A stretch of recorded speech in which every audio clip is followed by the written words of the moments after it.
ভোরের আলো ফোটার আগেই সাদা কুয়াশার চাদরে ঢেকে যাচ্ছে চারপাশ। কনকনে ঠান্ডায় থমকে যাচ্ছে জীবন। রাস্তা, নদী সবই যেন হারিয়ে যাচ্ছে চোখের আড়ালে। এই শীত আর কুয়াশার মাঝেই প্রতিদিন ঝুঁকি নিয়ে বের হতে হচ্ছে লাখো মানুষকে।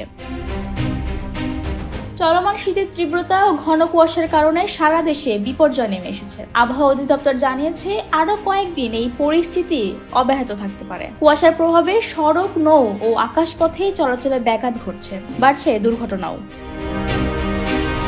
বিভিন্ন জেলা থেকে প্রতিনিধিরা জানিয়েছেন, ভোর থেকে সকাল পর্যন্ত ঘন কুয়াশার কারণে যানবাহন চলাচল মারাত্মকভাবে ব্যাহত হচ্ছে। সড়ক দুর্ঘটনার ঝুঁকি বেড়েছে প্রায় কয়েক গুণ। শীতবস্ত্রের অভাবে দুর্ভোগ পোহাতে হচ্ছে খেটে খাওয়া মানুষ ও ছিন্নমূলদের।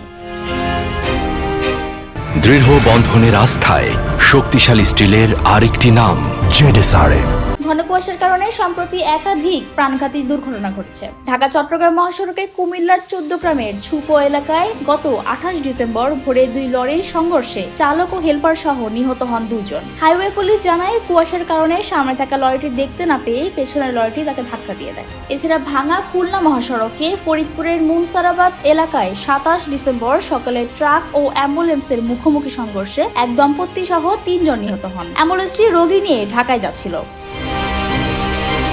নৌপথেও ঘটছে দুর্ঘটনা। চাঁদপুরের মেঘনা নদীতে 25 ডিসেম্বর রাতে যাত্রীবাহী 2 লঞ্চের সংঘর্ষে 4 জন নিহত হন। নৌ পুলিশ বলছে, ঘন কুয়াশার মধ্যেই লঞ্চ দুটি মুখোমুখি সংঘর্ষে পড়ে। হাইওয়ে পুলিশ সদর দপ্তরের অতিরিক্ত ডিআইজি মুনতাসিরুল ইসলাম বলেন, ঘন কুয়াশার কারণে দুর্ঘটনা এড়াতে চালকদের অতিরিক্ত গতি কমানো, ফগ লাইট ব্যবহার করা এবং নিরাপদ দূরত্ব বজায় রাখার নির্দেশনা দেওয়া হয়েছে।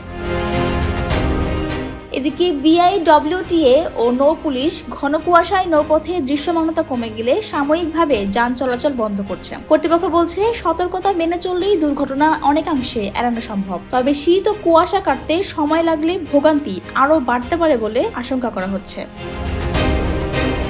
ডেস্ক রিপোর্ট, জয় দিন।